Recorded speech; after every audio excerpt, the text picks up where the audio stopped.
Good afternoon. Good afternoon, that's better. Thank you, first of all, for making it back on time from the lunch break. Welcome to this session on tourism here at the Africa CEO Forum 2019. We'll be looking at whether this is the industry that can be the next growth frontier for Africa.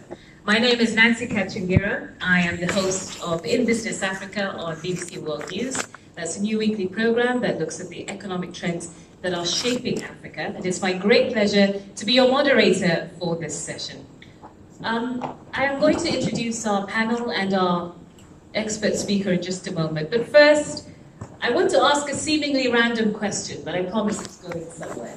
Is there anyone in the audience who has been to Togo in the last year? Could you just raise your hand? Okay. If you are from Togo, could you put your hand down? If you're not from Togo but have visited Togo for business or pleasure in the last year, could you raise your hand, please? Okay, quite a few hands, thank you. Well, congratulations. You're one of 496,000 visitors who pushed Togo into the list of fastest growing tourism destinations in the world. And they were second only to Egypt. So what's happening in Togo is interesting, and it's a trend that's happening all across the continent. Tourism is growing, it is booming. The African region was the fastest growing region, according to the United Nations World Travel and Tourism Council last year. And Europe came second at 8%, Africa growth there was 9%. That tells a very important picture of potential. But as they say, every silver lining has a cloud. And when you look at the numbers, actually, there is a lot to do. Because although Europe received around 600 million visitors, Africa only received about a tenth of that, 16 million visitors. So there's still lots of room for growth. And today, with this session, we'll be looking at what can be done to bridge that gap and make sure that tourism delivers for Africa. We have a wonderful panel who are more than qualified to talk about the various facets of this issue. But before I introduce them, I would like us to cast an eye over the trends, trajectories, the figures, and we have the perfect person for that from Dalberg. Her name is Nneka Eze. I beg your pardon. Nneka Eze. She is a partner and office director for Dalberg Nigeria, and her firm advises companies, governments. They've worked on many private-public partnerships in many industries, including tourism. And she will be our first speaker, giving us an overview of the tourism sector all across Africa. Please welcome Nneka Eze with me.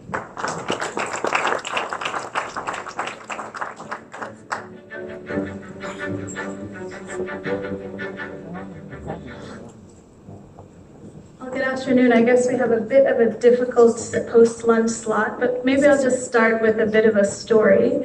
I moved to Kenya about 10 years ago, and I was anti-safari.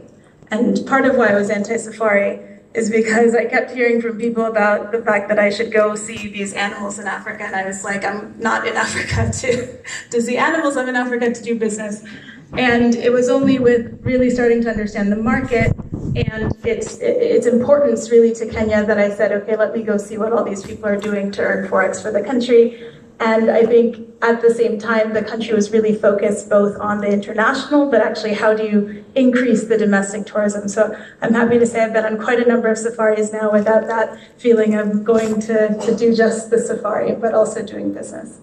We can start the presentation. Oh, okay, it's me.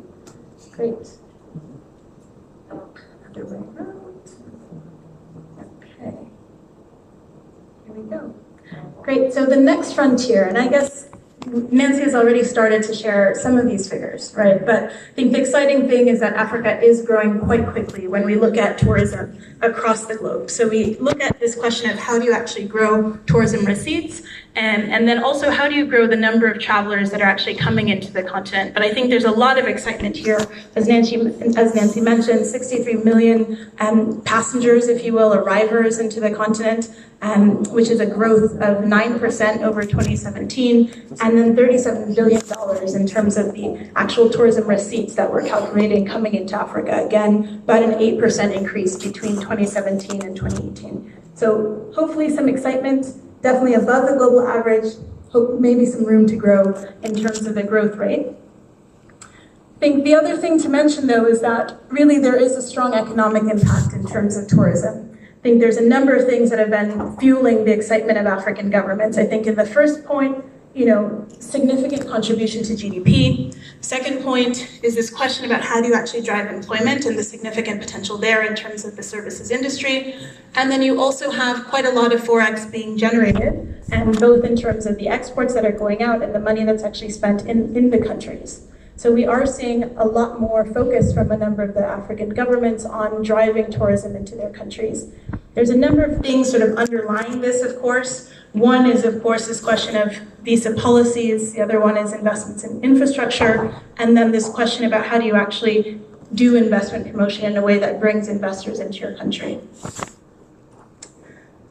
Okay, well, you can't quite see the map, but one of the things that we found quite exciting is a number of countries are actually centralizing and saying, let's put tourism as a key sector in our development plans. So we've listed some of the countries here that have really put tourism at the center. And there are a few others that, sorry to black out the rest of the continent, but Rwanda is obviously one of them where we're here now. The African Union has also put tourism as one of the key sectors in its 2063 plan. So hopefully this will sort of spark some excitement.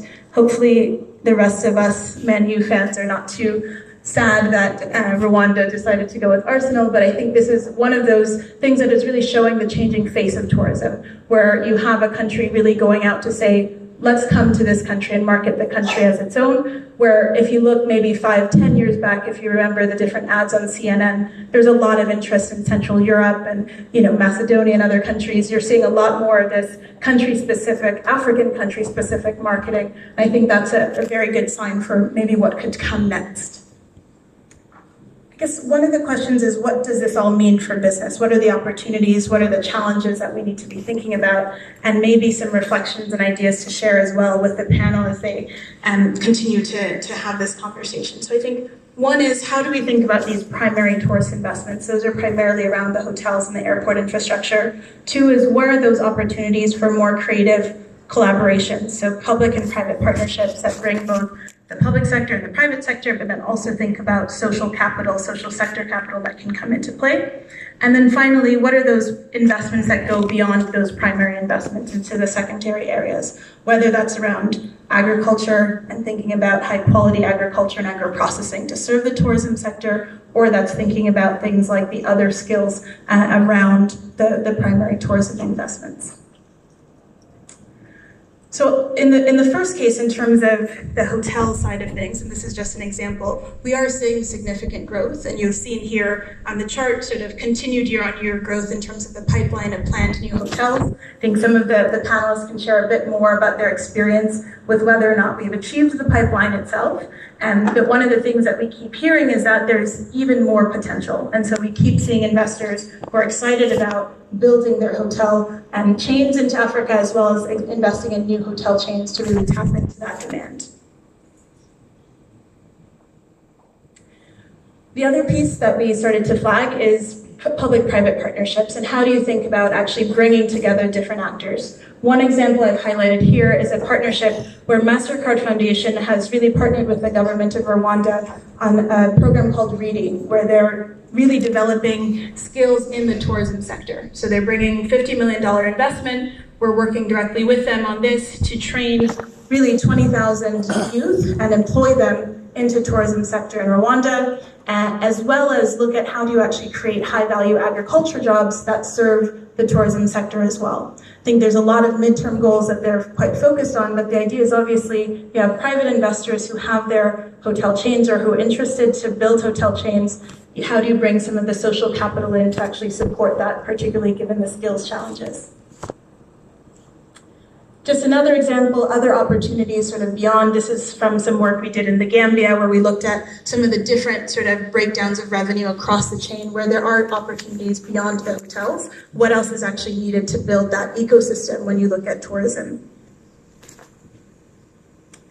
And this is just another snapshot from the Rwanda example. And I think Rwanda for us is quite exciting because there are, at least in the past, $650 million per year in terms of tourism revenue and significant growth potential if you can address some of these different challenges, which start to include some of those other sectors. So you might include, for example, environment, creative industries, and some of the other areas that really help support a growing tourism industry. I'm almost done. Interesting to just look at the snapshot of where we are in terms of Africa. So we do have, this is from the WEF Tourism Competitiveness Index. So we have a number of countries that are really moving, if you will, in terms of what we might call mature, emerging, or pre-emerging, a number of investments in different types of things required from the government, I would say, as a foundation, but then also from the private sector. Just some examples there. And then finally, some ideas for the panel. So some of the challenges that we're starting to see are around infrastructure and institutions. I think some of the issues we've heard, for example, in Kenya, where 3/4 of companies of tourism operators are actually having to make informal payments to actually make their space work. In terms of environmental risks, and here I think this is some of the security challenges as well, and Nancy, maybe you can comment on the role of the press here in terms of how do we respond to different events, whether it's a plane crash or an outbreak of sorts, and what that does to tourism. And then finally, the economic risks, and particularly here, some of the challenges around import duties in terms of the infrastructure you need to build. Some ideas we have based on the work we've done both here in Rwanda with MasterCard, in Senegal, working on the Plan Senegal Emergent. And then finally, of course, we have a great Africa staffing and know the space. Some quick thoughts and ideas for the panel, in case they're able to share some of their information. I think particularly some information around those largest barriers to entry and how they're combating those. Some ideas around investment opportunity areas for those of you who are interested to move into the space, and then finally ideas on how we can actually maybe leverage or take advantage of social media and shorten news cycles for the good, rather than to hurt the sector. Thank you very much. Thank you very much. So a great start already. In my experience, people who are interested in tourism are very passionate and engaged in what they do. So I think we're going to have a great panel. I'll introduce our panelists now to discuss some of these points that Neka's been talking about. First, we're very privileged to have with us today Lionel Sonsu, former Prime Minister of the Republic of Benin. He is also managing partner now of Southbridge Group. He started his career as an academic in economics and social sciences. But now he runs a pan-African company that offers advisory services, and that's what he's put his talent and experience into now. Also with us today, I'm happy to say we have Mossadegh Bali. He's the founder and chairman and CEO as well of Azalai Hotels Group.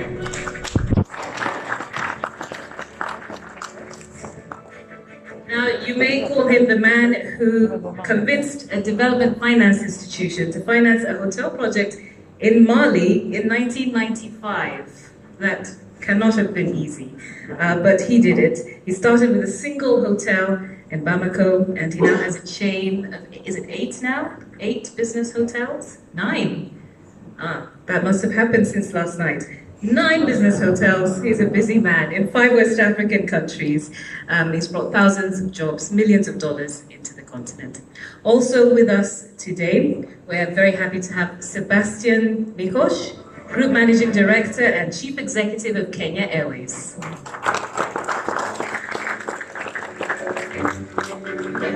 I believe Sebastian first visited Kenya, was it 21 years ago, before you went back? 21 years ago as a student. He has returned now as the CEO, Chief Executive of Kenya Airways. He's got more than 20 years of professional experience in France and Poland in executive management, and he is now manning that very able enterprise. Also with us today, please welcome with me our final panelist for the day, Olivia Grane, Managing Managing Partner and Chief Executive Officer of Casada Capital Management. They've got an ambitious plan. They want to invest $1 billion in the hotel industry in sub-Saharan Africa. And his consultancy firm is aiming to create that investment fund with Accor Hotels and Qatar Hospitality. So once again, a round of applause for our panel, please. Thank you all very much for being here. So if I may start with you, former Prime Minister. We have seen a raft of initiatives try to bridge that gap we talked about earlier. Just 60 million arrivals into Africa. We know it could be more. Governments have started to try to improve this. There are initiatives, Visit Rwanda, as Neka mentioned. We've got Magical Kenya, Go to Togo, which I particularly like. It's a great anagram. What do you think of the initiatives that have come up so far, and how much progress have they made?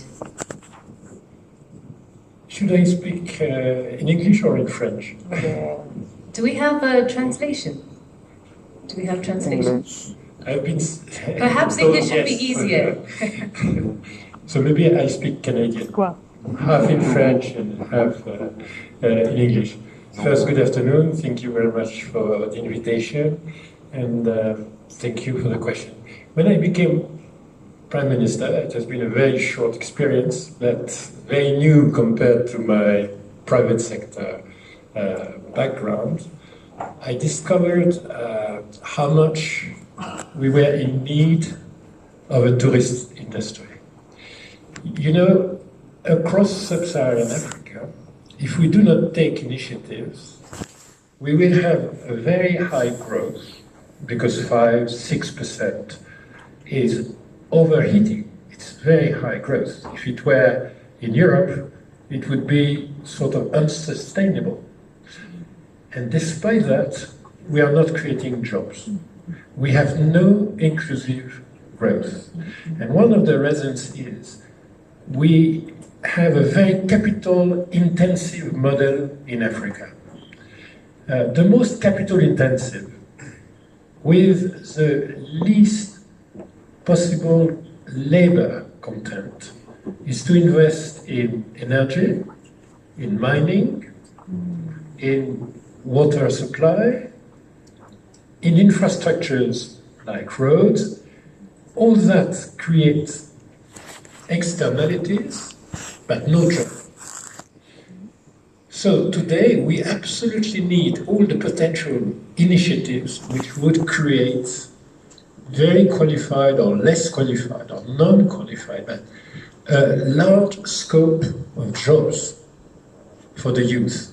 We are the only continent where 5–6% of growth doesn't create anything in terms of the labor market, anything which would be a solution to our underemployment or unemployment in Africa. So we absolutely and desperately need inclusive growth sort of sectors, a bit less capital incentive, and with a very large scope of qualifications. And tourism has been rediscovered as such.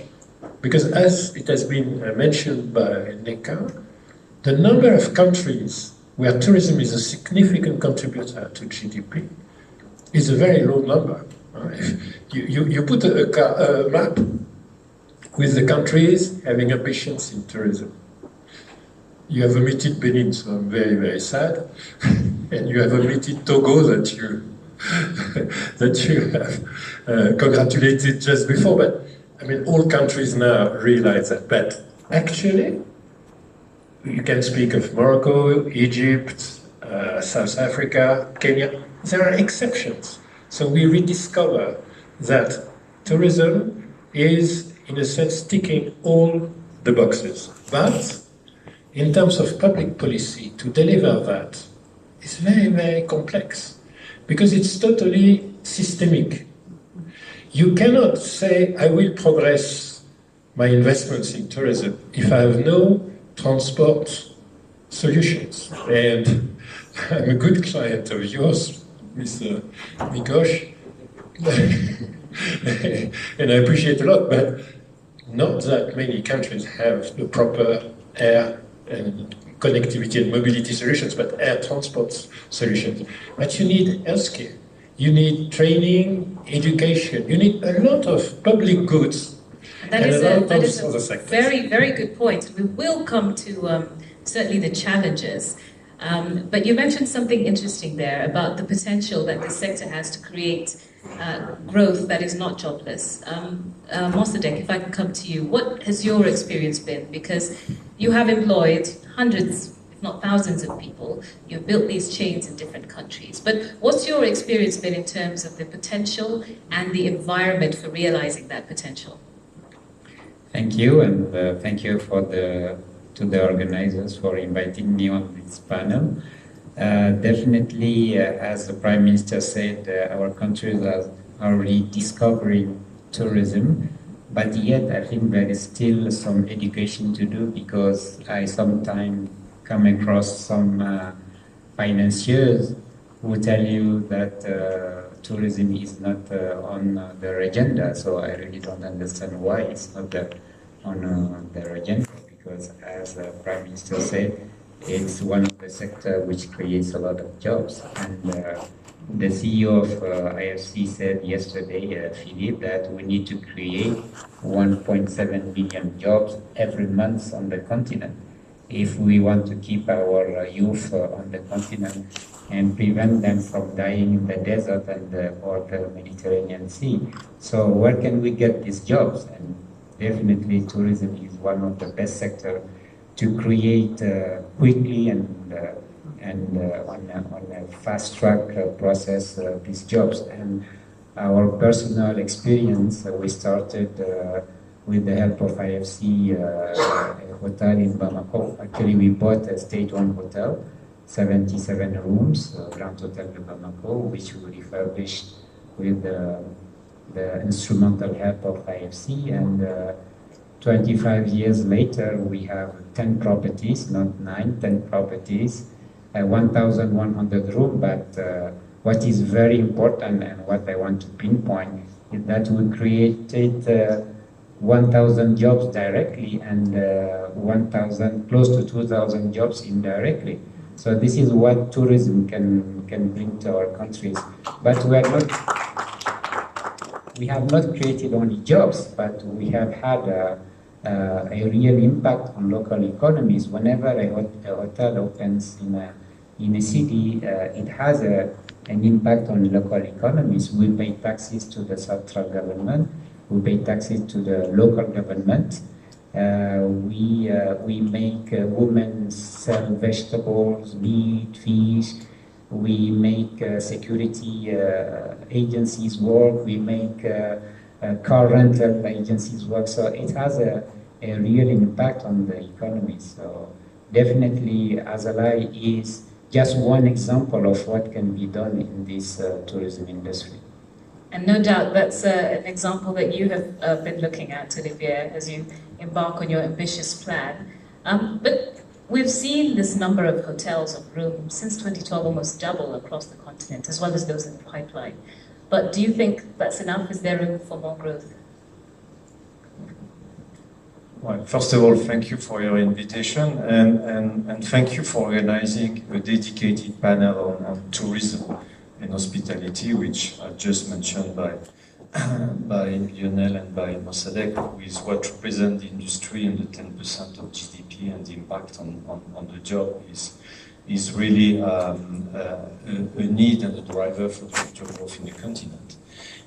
The reality is that today, and the one that travel a lot in Africa, I think will agree with me, and we have clear numbers to demonstrate that the market is undersupplied, and significantly. So if just one number, if you take the total hotel in all African continent, it represents less than 2% of the worldwide supply, less than 2%. So there is definitely a need to develop the sector. Even with the figure presented about the pipeline, you take all sub-Saharan Africa, all existing hotels, all the pipeline with projects that are not on board, and if you have everything, and if you take the hypothesis that all the hotel will be delivered, will be financed, then it's still less than the number of hotels that exist in Dubai, only in one city. So yes, to answer your question, there is definitely a need to develop the internet networks. There is a huge potential. There are some obstacles that explain the situation, which by the way are not too different from what has been presented since yesterday on other sectors, plus some specificity regarding the hospitality industry. But that's the reason why we believe that there is a need to bridge the gap. There is a need to find some new solution between the local entrepreneurs that have the land, that would like to develop hotel, the financing institution that recognize the potential of hospitality, that would like to also assist and deliver this job and this positive impact on the economy, and all the people that provide the construction equipments that are needed to develop hotel.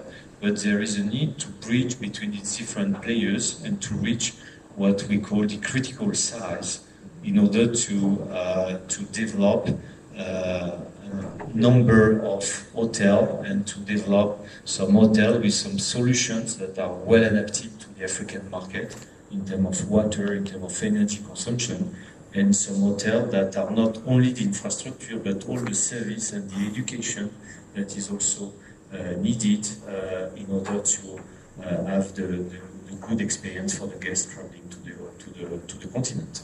Right, so an underserved market when it comes to hotels. But what about air travel? Sebastian, we often talk about the fact that while Africa accounts for 14% of the world's population, but 50% of the world's population is just 4% of airline travel. What do you see as the space for air travel in promoting the growth of tourism on the continent?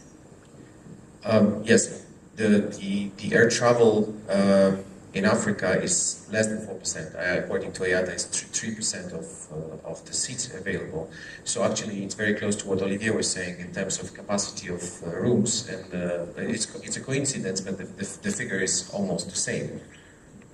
Actually, I would put maybe what seems to be a controversial thesis that airlines are followers of the tourist attractiveness. They are not the leaders. As far as intra-African traffic is very small, I believe that from the areas from which main flow of tourists will come, you have enough traffic capacity today.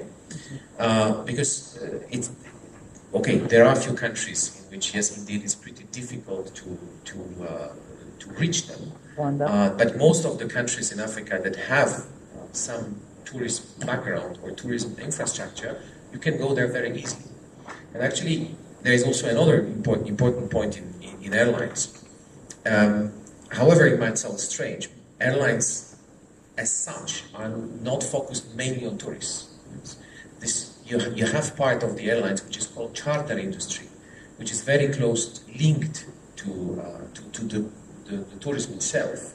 Airlines are serving a purpose of connectivity, which focuses also very much on mainly intra-African traffic, which is not tourism connected. Because unfortunately, I don't know the intra-African tourism, how many people from Togo visit Kenya and vice versa. But I would not open the routes for this type of traffic. What we are looking at is carrying traders, business people, and tourism as well. So you're saying build the destination and the air travel will follow? Yes, absolutely. And I can prove by facts that there are countries which built the destinations and the traffic came. And the closest example I have is Madagascar, which is not an airline superpower, if I may say so. We work very close with Air Madagascar, and actually wherever they build the destinations, like Nosy Bay, for example, you have charter operators coming. You don't have lots of traffic coming inbound and outbound to Sharm el-Sheikh in Egypt. Actually, Sharm el-Sheikh has mainly only practically charter operators. So build the destination, yes, build the hotel infrastructure. Each trip starts not with an airline, it starts with a hotel. I rarely know people who open Expedia and go, okay, I have a cheap ticket, why don't I fly there and then I'll find a hotel? As a former tour operator, I know the logic is exactly the opposite.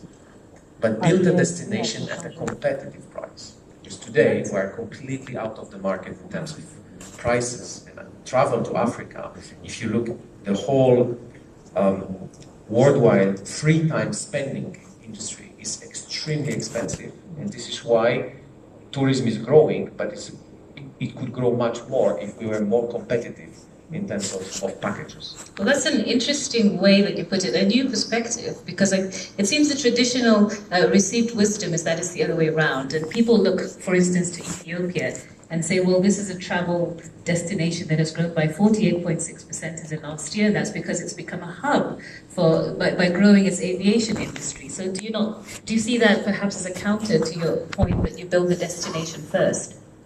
I mean, what you first, first there has to be a destination, and they are very simple ingredients. There was tons of reports about this, yes. Political stability, at least perception of political stability, financial stability, and then infrastructure. If you don't have this, there is no way you're going to attract tourism. Actually, if you read Today News, is one of the big concerns they have in Thailand, that coming elections are going to make the tourists going out because the perception of risk. I'm always saying perception of risk. It's not the risk itself, because I've lived in Europe, the Ebola crisis. Also.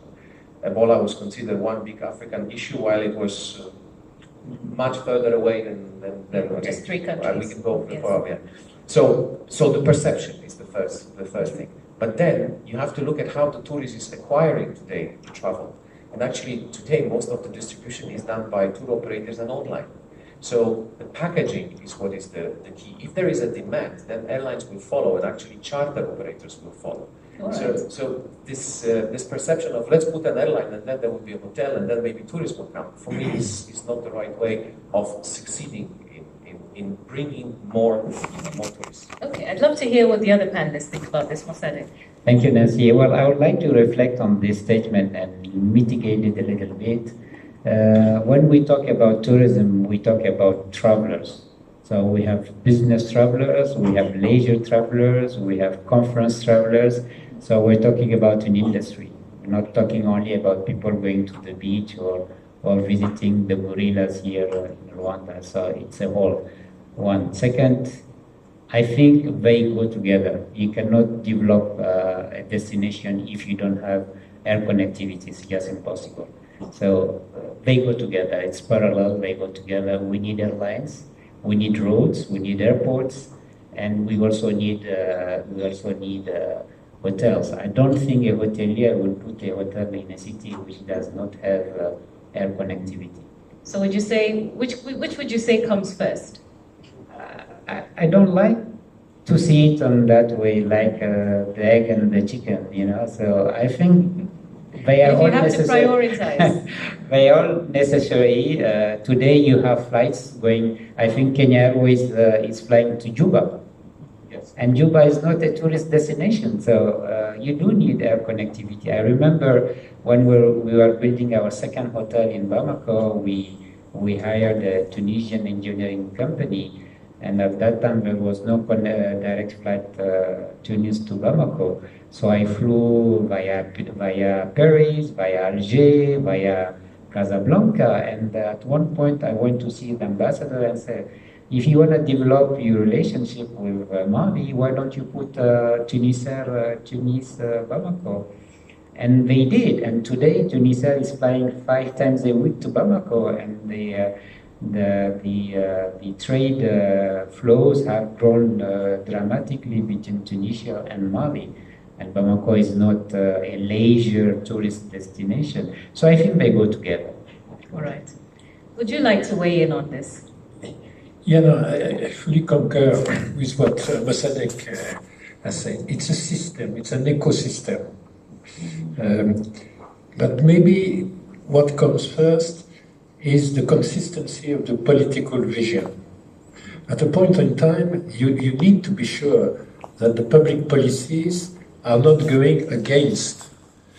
Can be the visa formalities, it can be the training and education environment, it can be tax harnessing against the private sector. It's very difficult if there is not a vision and a clear priority to put in place the ecosystem.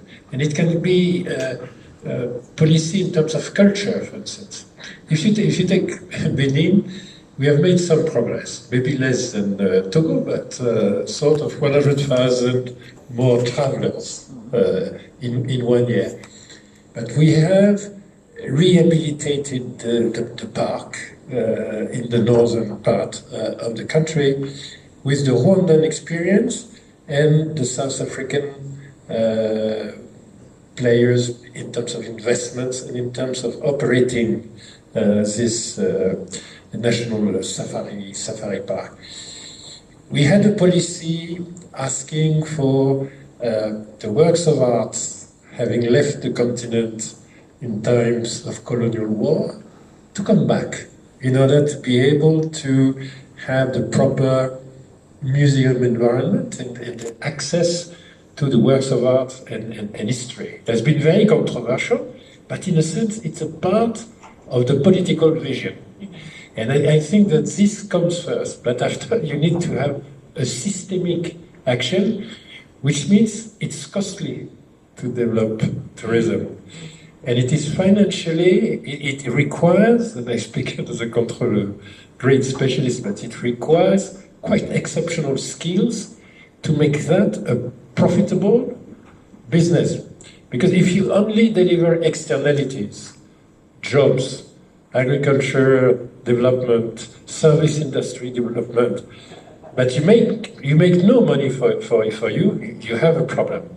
And as of today, I'm not absolutely sure that this industry is the most profitable, and it is a question mark.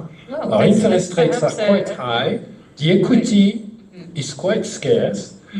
What Mossadegh has done has been quite extraordinary, because if I'm well informed, you have not started with a pile of equity. So you had to create the equity, and the reality is equity is very scarce, as it is scarce for air transport, for instance.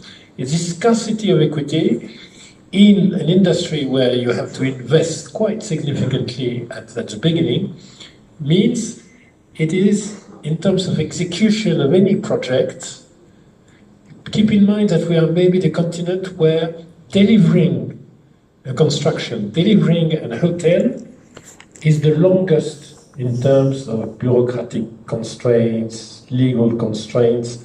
Well, to prove that point, and let's bring Olivier in on this, because... an index of measurement of the average delay, where some countries have to deliver an hotel an average delay of 7 years compared to the project. So that's why it is an art of execution, really. Okay, I'm keen to hear what you think of this challenge to the profitability of this industry. Yeah, we're already talking about ecosystem, and what I would like to illustrate for hospitality, and to come back to a statement from Sebastian, who likes to be a little bit provocative, which is good after the lunch to animate the discussion. So he just mentioned that hotels are expensive. And here, I think that it's important to comment a little bit on what is the reality, what is beyond. In terms of profitability of hotel industry, the profitability in Africa is far below other places in the world. Why? First of all, in terms of operation of hotel, the occupancy rate of the hotel is in fact significantly lower than what we can see in other parts of the world. Because most of the people come for conferences, and we are here, the hotel is full, what will happen next week? And all the point is, and then it's chicken and eggs, and we can discuss about airlines, but the number of visitors during weekend for leisure is today not sufficient enough. So most of the hotels work quite well when there is no issues with election, no issues with health. They work 4 or 5 days a week. So you have a level of occupancy which is lower. You have, and it was mentioned by Lionel, you have some construction costs, which usually, and for different reasons that are well known and have been discussed during this 2-day forum, that are usually higher. And then we have a liquidity in the market, which is today quite difficult. So when you see the passion, the skills, and what has been done by Mossadegh, for example, for the last 25 years, to develop around 10 hotels, I'm sure that in other part of the world, Mossadegh, you will have developed 100 hotels. That's the reality of the market, and that's why we believe is so important if we want to go to the next level and to be able to provide to the market affordable product of good quality, internationally branded. There is a need to have really a game changer, to look for critical size, and to be able to have a platform in terms of hotel development where all market players, from financing to construction to equipment to logistics, can work together on a certain scale in order to reduce the cost and to make it more attractive for the guest. So in terms of solutions, what do you see as, because despite the challenges you've mentioned, investment is happening, but what are the solutions that are going to bridge some of those gaps you just mentioned? Bringing the platform with the size, so that's why we come with $500 million equity, which is a real game changer in the market.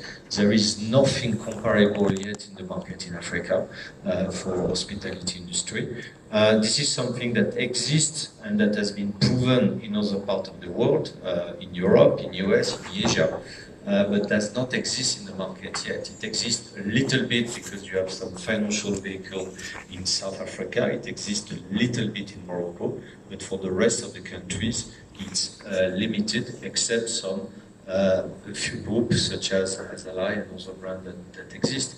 But we bring a significant amount of money, and we bring a platform where we will have a number of key players in the value chain that will be associated to the project in order to benefit from the scale and to do it in a professional and efficient manner. I'll be coming to the rest of the room quite soon for any questions and comments, but I'd like to hear from the rest of the panel first about sort of your ideas for solutions and interventions that would make a difference here.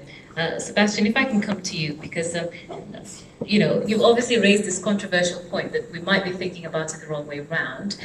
You've mentioned that charter flights, or if we look at low-cost carriers, do you feel that they are the ones who need to take on this responsibility that countries seem to be heaving onto their national carriers? So, I don't want to be controversial just to be controversial, to keep the room without coffee awakened, but I can be if it's my job. It's nice. But let me first maybe rephrase and redefine what I've thought. For me, we have to agree on terms and definitions, because I see the title of this panel about tourism. For me, tourism is not the travel industry. That's completely different. And actually, the introduction done in the initial panel presentation was not about the travel industry. That was about tourism, defined as tourism, if I understood correctly. That's the number. Are there not correlations between No, the two? There are correlations, but or we talk about travel business, or we talk about tourism. It's two different topics, yes?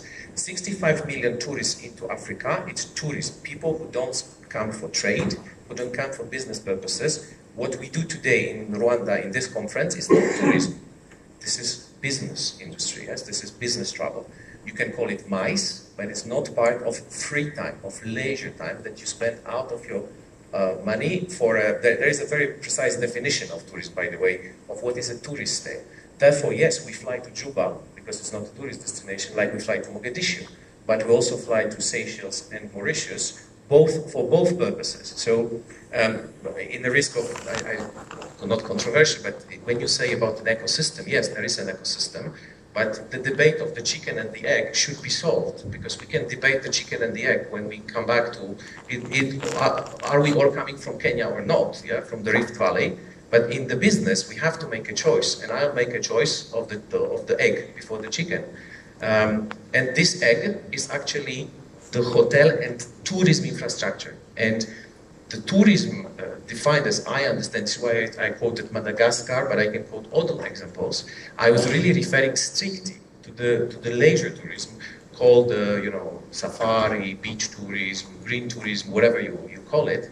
So in that respect, and to the point of Olivier, yes, I consider that the average price, but again, it's coming not from an airline perspective, but as an airline and as a former travel agent, we worked with airline very much, and we looked at how you build the package. But again, it's not for the business travel, it's for the tourism. So the tourism stay as a free time. Okay, so definitions aside, do you see any role for air travel within this conversation of tourism? Any role at all? Yeah, it has. And what is it? And what should it be? It has a fundamental role, because again, tourism, as I define them, will not rather drive from Paris to Nairobi. Yes, they'll fly in the same way they will not go to Mauritius by car. So of course it is a fundamental role, but again, for me, it's a follower role.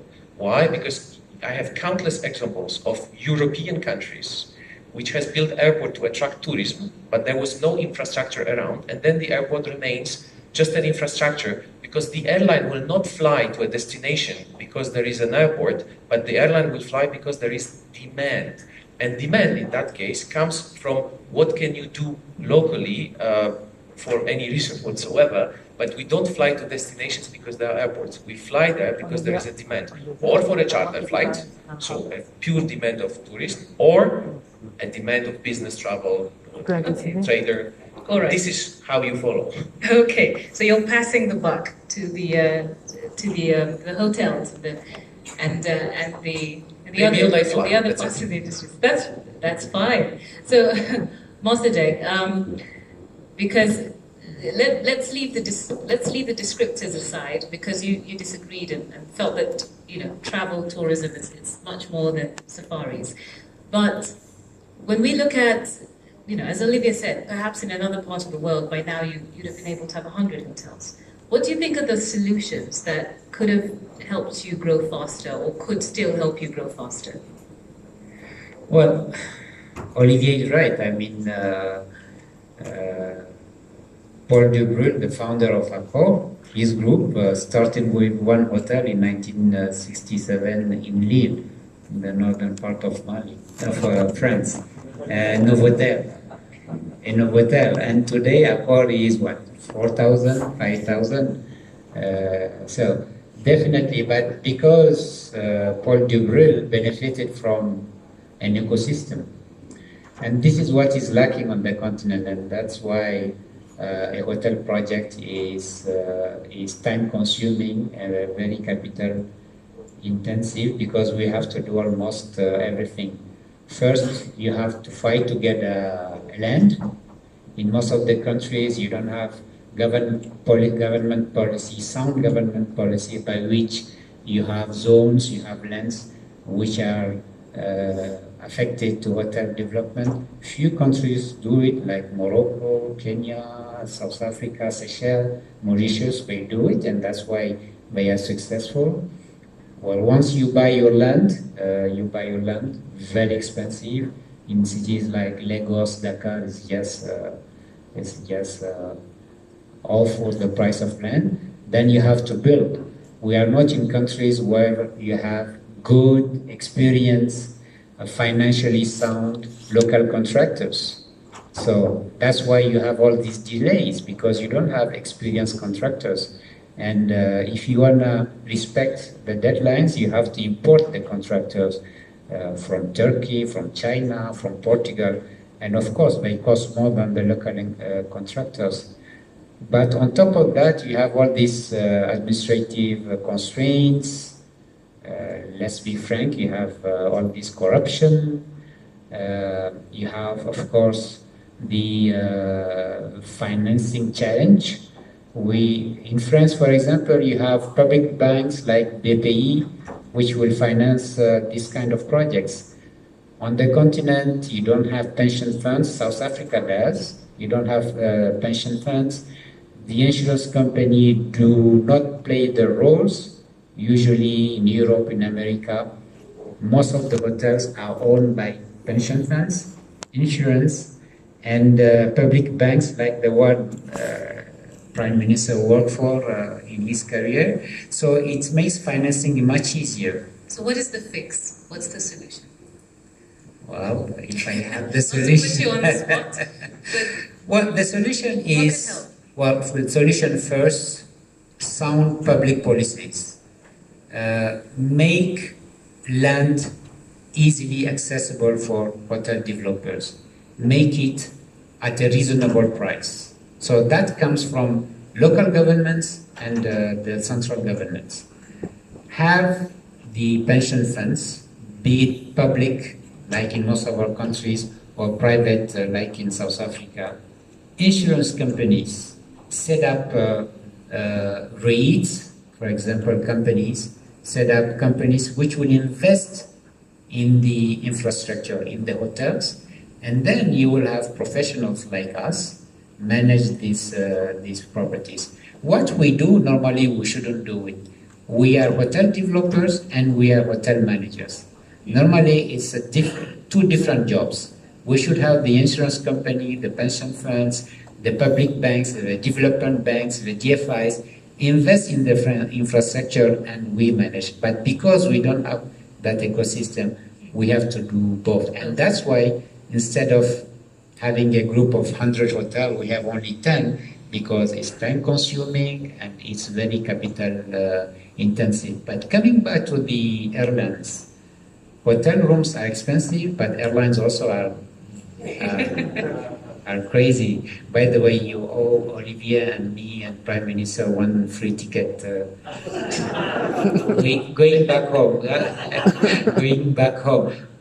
You cannot develop tourism, and you can find the definition of tourism online on the World Trade Organization site, but definitely it's leisure tourism and business travelers. So you cannot develop that without having open sky.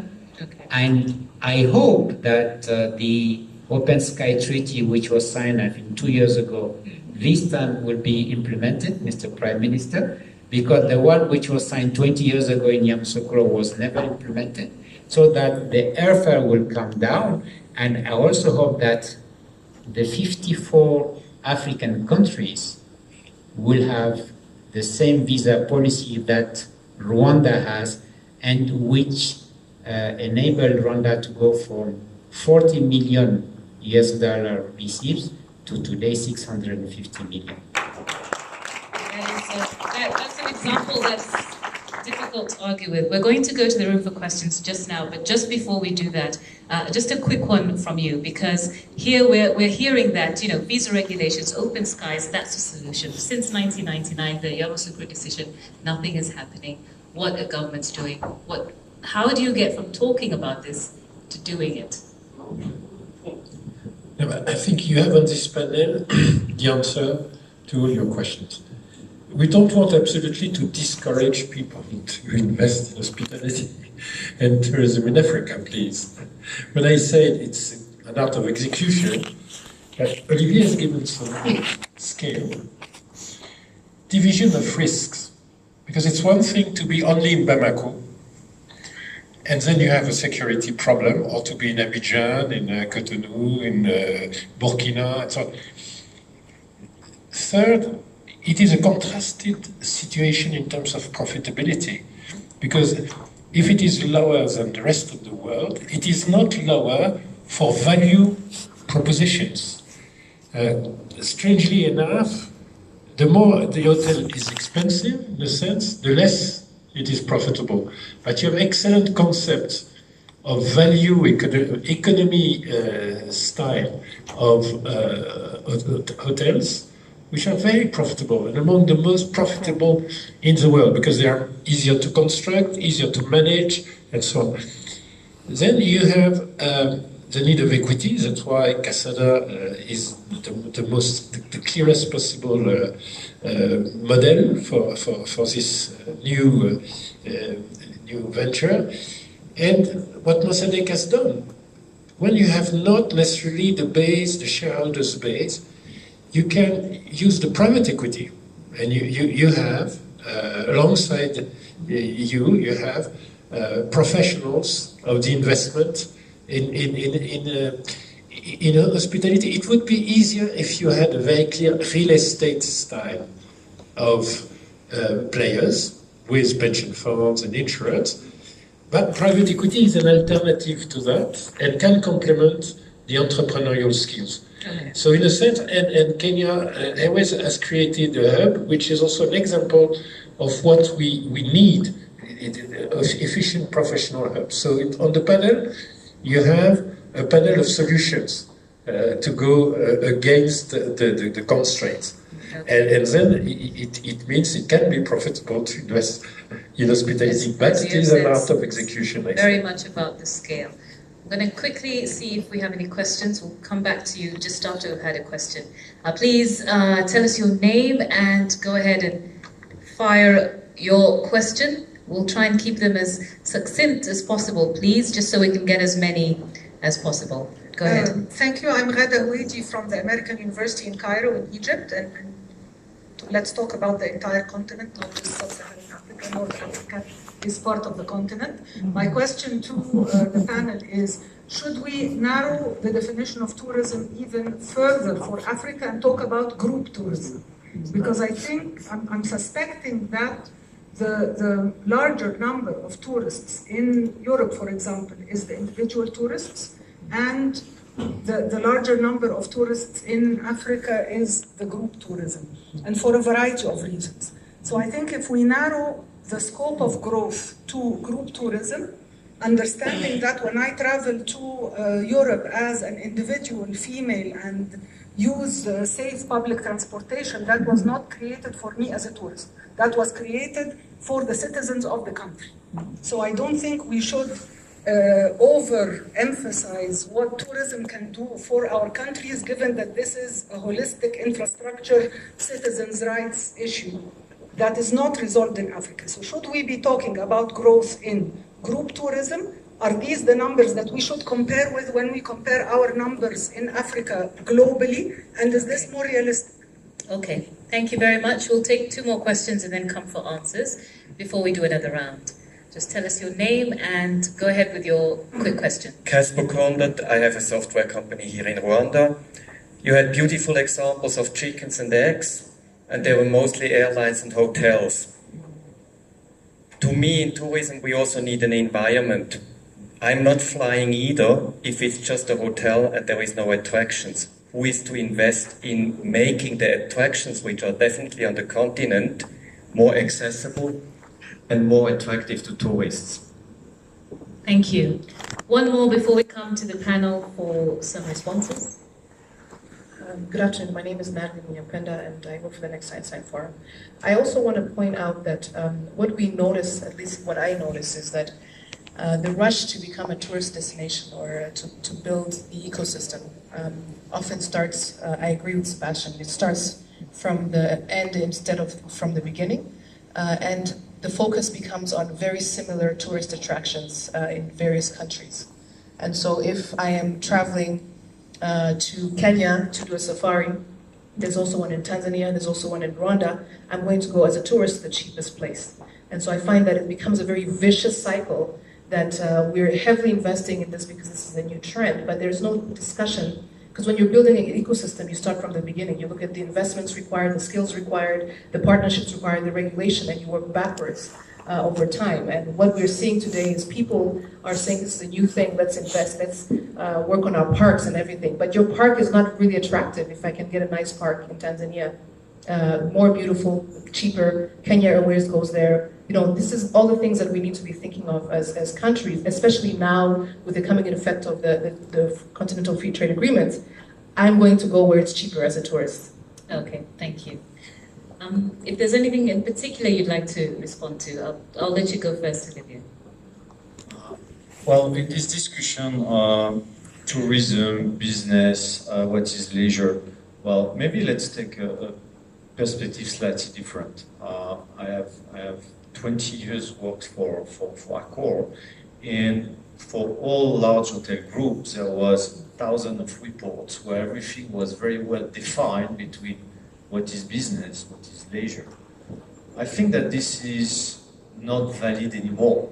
And you see a lot of new brands, you see a lot of new concepts, whether it's called lifestyle or it's about the experience. And I think that each of us in this room and more globally, when you travel, whatever is the purpose, well, you like to be connected, you like to be able to work if needed, and you like also to enjoy a certain environment, which is also a good experience for you. And then we come to the point of the experience that has been just mentioned, that is totally true. So as hotelier, we have to do our job, we have to build some attractive product, we have to cover all market segments, because that's something which is also very normal in market development everywhere in the world. Where you start to exist on the map, you put the 5-star hotel to attract the international travelers, to have the conference facilities, and then you try to develop your market by bringing some economy, mid-scale products, service apartments. You complete the offer, which is a good sign of maturity, and which is exactly what we will try to bring to the market.